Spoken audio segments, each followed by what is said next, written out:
अस्सलाम वालेकुम व्यूअर्स। अभी अहमद हॉस्पिटल आए हैं हम लोग और ये बड़ी प्यारी फ़िश है। ये मैं आपको दिखाऊँ।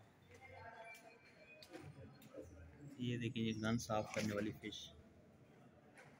यार ये कितनी मज़े की मछली है। वाह, क्या ना मच्छी अच्छी है ना, मज़े की है। नहीं, मच्छी है। छोटी सी मच्छी है, छोटी सी। मछलियाँ अच्छी है ना, फ़िश। हाँ, ये फिश देखें जी, खानी है। ये सारी सफाई कर रही है। पूरे एक्वेरियम की ना ये सफाई करती है अपने मुंह से और सारा गंद साफ करती है।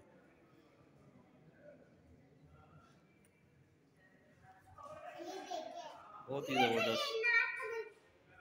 नाक देखो, इसकी नाक, नाक, नाक।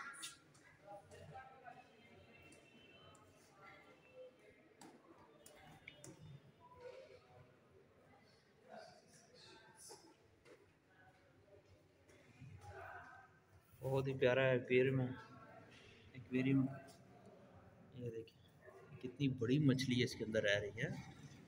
ये ना मजे की है ना फिश। फिश नहीं ना, मछली है।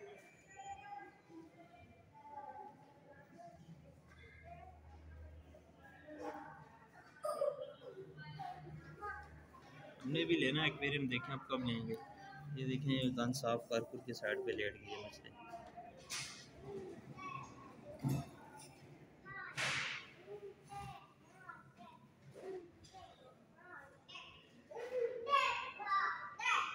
वाह यार, बहुत ब्यूटीफुल, बहुत ब्यूटीफुल, बहुत ही प्यारा यार। I just loved it.